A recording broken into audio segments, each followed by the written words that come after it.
I'm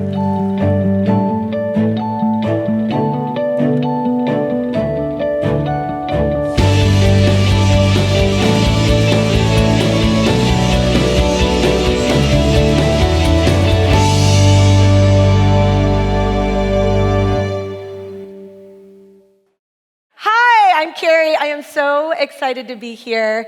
Are you glad to be here? You should be glad to be here. Because if anything, we got free childcare for an hour. You know what I'm saying? That's good. I'll go to church every service. Some days, all services. Yep, you in there for 3 hours today. I got a nap in the back. I better take a note. But today, you are here because you need refuge. Nobody walks in the doors for any other reason than they want some kind of refuge. They want to come into a place where they can just relax, hear, learn, be encouraged. So you will get that today, I promise. And if you don't, I never come here. So then you could just come back another week and be like, she was a waste of time. I'm going to come back and hear the real speaker. I understand that. I want to share with you a little bit about, I just got a dog. His name's Bosley. And I'm not a dog people. I like humans. This is Bosley. He's so pathetic. Look at him. Now, I know some of you are dog people, and you're like, oh my gosh, he's so cute. And then there's other people that are like me, they're like, I don't even care about your dog. People think this is like a family member. It is, because I have to take all kinds of care of this stupid dog. He's a puppy. Bosley, I didn't know when you got a dog. I didn't know anything. I didn't know when they sat there in front of company that they would lick areas that you're like, Bosley, that is inappropriate to be licking that right now. Why are you doing that? And he's like, what? Look away. I'm like, I'm sorry for him. But the worst part was when I started taking Bosley on a walk.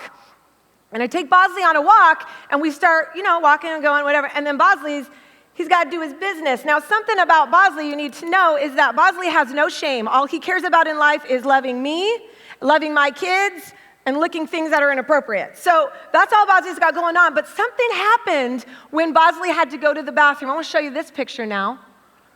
This is Bosley. Look at his pathetic face. He's so embarrassed. And I feel bad for him. I'm like, I'm sorry, Bosley. This is going to be over. He's looking at me like, this is so embarrassing. I'm like, I know. I don't know why you have to poop on the streets, but that's just how it is. And I'm so glad I don't have to. Look at him. He's so pathetic. It's so sad, poor Bosley. Nobody wants to be exposed, right?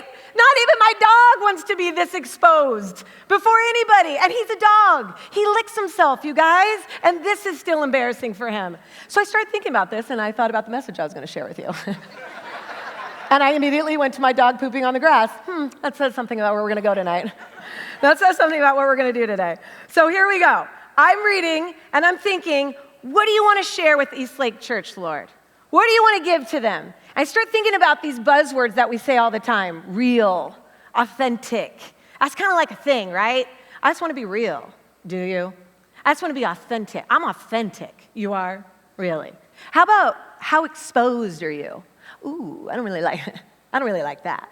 I started thinking about those buzzwords that we throw around a lot, and I started thinking about the word real, and I started thinking about the word authentic, and we do want that. But isn't there a little bit of control when I let you know how real I really want to be? Isn't there a little bit of control when I'm letting you know how authentic I actually am? You see, I can be real, but I can not be real too. You don't know. But exposed, that's a whole different story.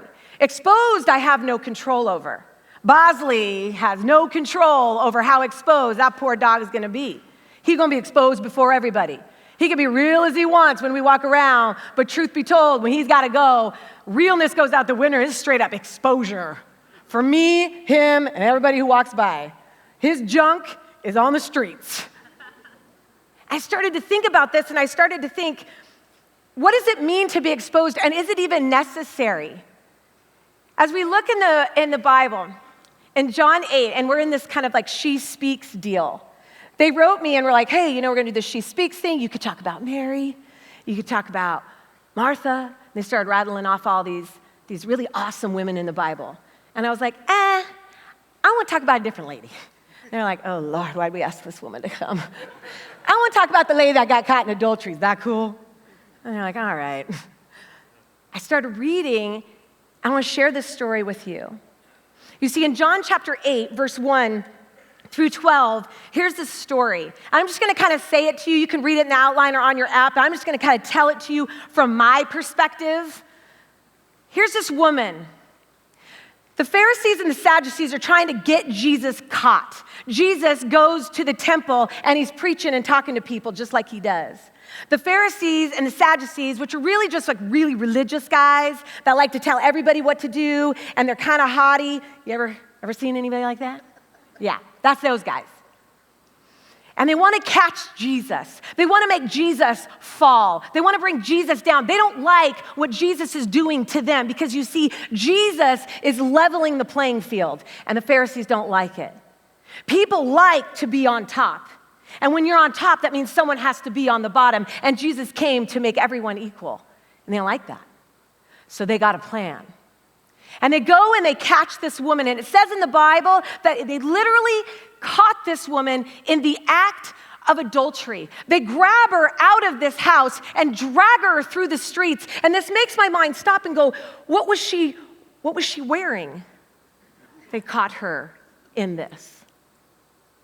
Maybe they wrapped a towel, I don't know. Did they even have a towel? Maybe it was hay. I don't know what they had back then, like a little hemp fashioned it together. I don't know what they had back then. They had to wrap her up. But whatever I know, she's probably not dressed in the most appropriate way. They drag her through the streets into the temple and take her before Jesus, and they say to Jesus, all haughty like Jesus, and stops him in the middle of his teaching. We found this woman caught in the act of adultery, and by the law of Moses, she needs to be stoned to death. What are you going to do?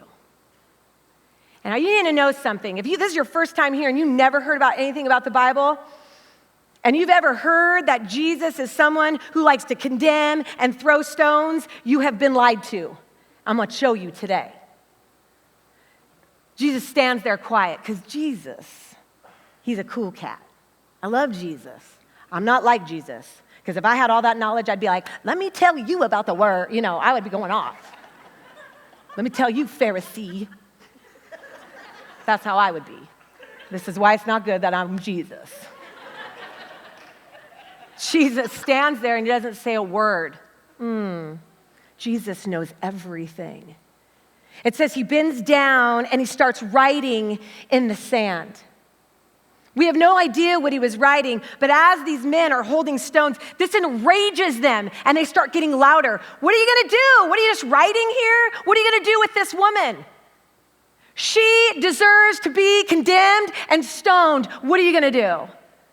Jesus stands up and he says, all right, stone her. But whoever has sin, you be the first to cast the stone. Oh, see, I told you. He's like one-liners. You just get your popcorn out and you're like, oh, dang. Jesus is about to get crazy. I love it. He's so cool. He just says, whoever is without sin, cast the first stone. He bends back down and starts writing. We have no idea what he wrote, but we know that whatever he wrote in that sand was so convicting, was so shocking, that stone after stone after stone began to drop until there was no one left. Jesus stands up and looks at the woman, who I can only imagine is beyond exposed with her head down because she can't look in the eyes of this amazing prophet, so exposed and naked. She had no defense. She couldn't plead. She was caught. She was done. She had no words to give. She just stood there, I'm assuming, with her eyes down. And he looks at her, woman, look up. Where are your accusers? Didn't they condemn you? Jesus always asks a question that leads to freedom. Always remember that. And Jesus says, where are your accusers? Did they not condemn you? And all she says is this, no, my Lord. 3 words in this entire transaction. Her life is on the line, knowing that this man will decide whether she lives or dies, and she has no other words except to completely admit, everyone's gone, it's just me and you, know my Lord. And he looks her in the eyes and says, I don't condemn you either. Go Go, woman, go and sin no more. The story ends there. We don't know what happens after this, but can't you imagine how she was thinking minutes before she's about to die and now she's free? This starts to make me think that we can be real and we can be authentic, but does freedom really come in that? Does freedom actually come in the exposure and the I have nothing less sentences before the Lord that says, I have nothing? That freedom can actually come in. You see, this woman at 8 years old didn't think, one day I can't wait to grow up and get married and then have an affair. This woman didn't grow up and go, I can't wait to go into the arms of another man and be exposed for what I really am and who I really am. That's not what she thought. What happens is years of hurt and looking for something to fill the void in your life causes you to do things that you never thought you would do. You see, sexual addiction, drug addiction, success addiction is not the issue. Connection is the issue. And when we are blocked because of all the pain that we've experienced or what society tells us that we should be, we go like this to God. I will give you a little bit. I'll be authentic with you, God, but I will not be exposed. Because what are you going to do? What are you going to take from me? Who do I have to be if I get exposed before you? And we have this misconceptions of the Jesus that we serve. You see, many of us look at Jesus and we think, he wants me to perform for him. And so we do. We go to church every Sunday. Hey, girl. Hey, girl. Hey, brother. How's it going? Good.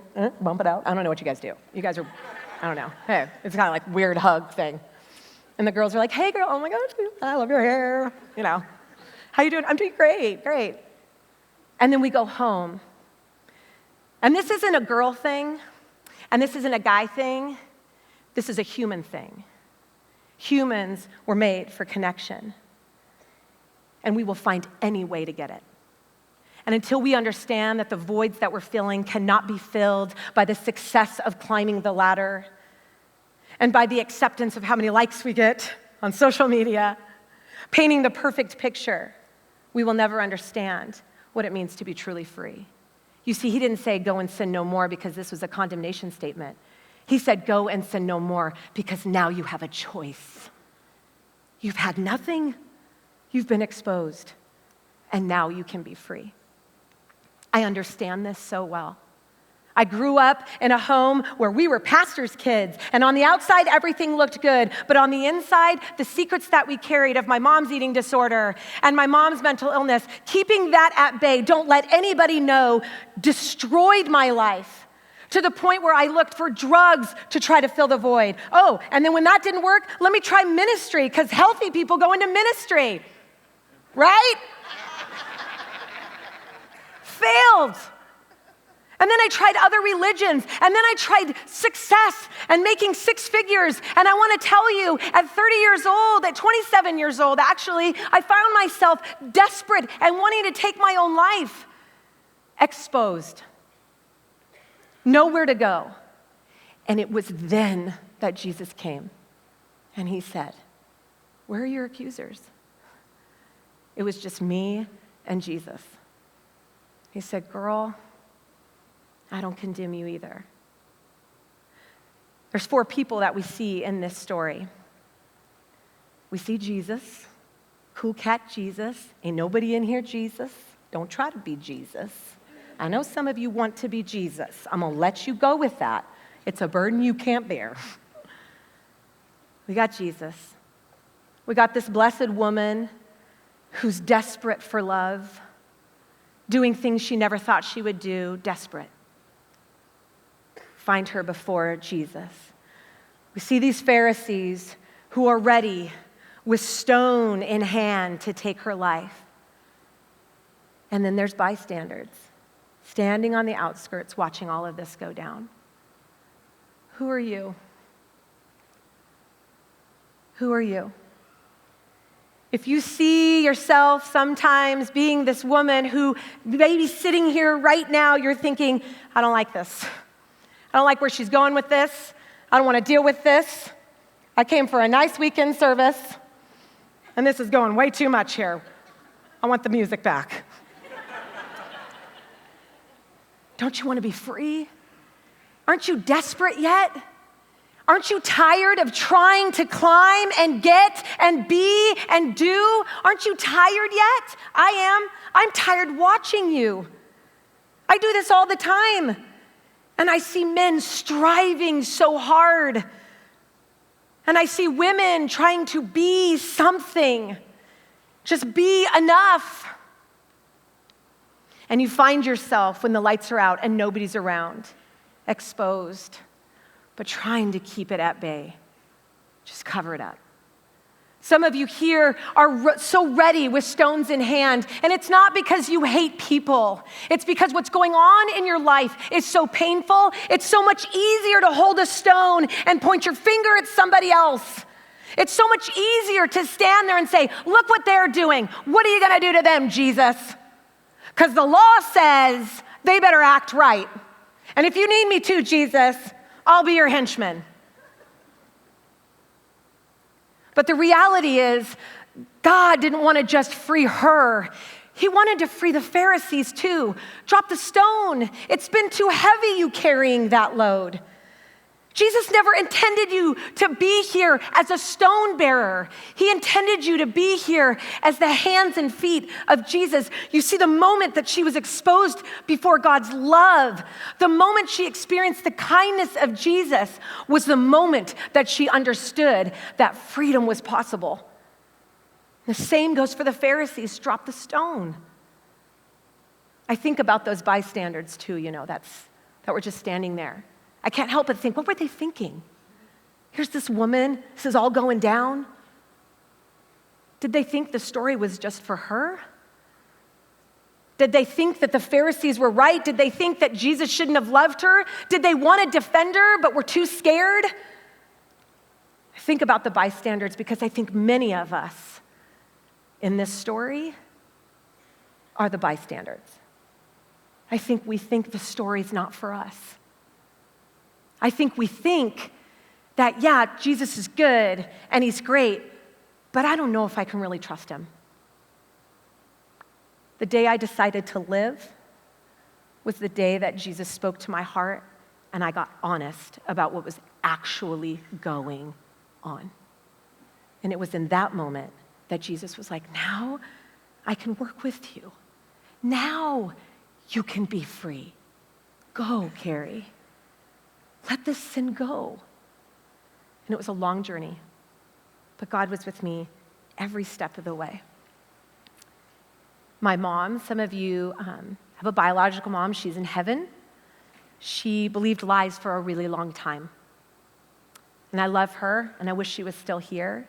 But when you believe lies for a really long time, those lies become your truth. If you don't get honest about what's really going on in your heart, those lies will overtake your mind, and they will take your life. And it might not take it physically, but you will be dead spiritually.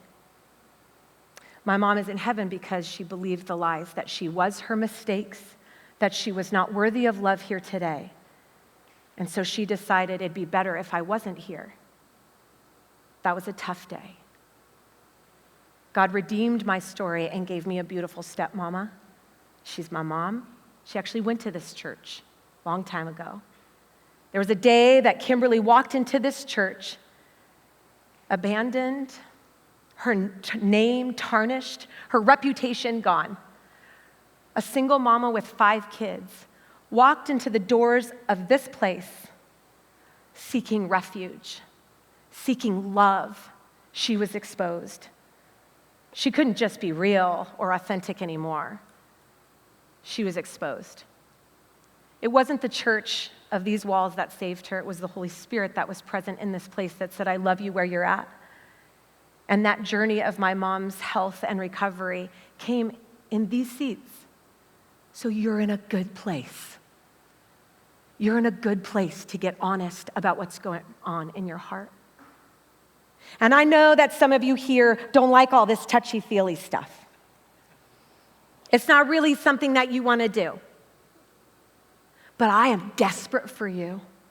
And Jesus is desperate for you. He is calling to you, and you are holding on to whatever it is that you think is gonna make you good or great or satisfied, and you are so terrified to let it go, because if you do, what are you gonna be and who are you gonna be? And Jesus is saying, I want it all. He says beautifully in Psalms 51, 16 through 17, for you do not require a sacrifice, or I would give you one. You do not want a burnt offering. The sacrifice you desire is a broken spirit. You will not reject a broken and repentive heart, says the Lord. God doesn't want your stuff. He doesn't want your striving. He doesn't want your climbing. There's nothing wrong with being successful, but if all the things that you have are trying to be on the outside and you're not honest about what's going on the inside, God's like, I don't care about any of that. I want you. I want you. I love that in this whole story, Jesus speaks very little. The Pharisees speak the most. Ain't that always the way? And she says 3 words. You know, right now you might come here and you just think you walked in the doors for checking a box. It's just what we do. We come to church on the weekend and we check this box. Today needs to be different. Today needs to be the day where you get honest. Not just real, not just authentic, honest. Because nobody that I know loves living in bondage.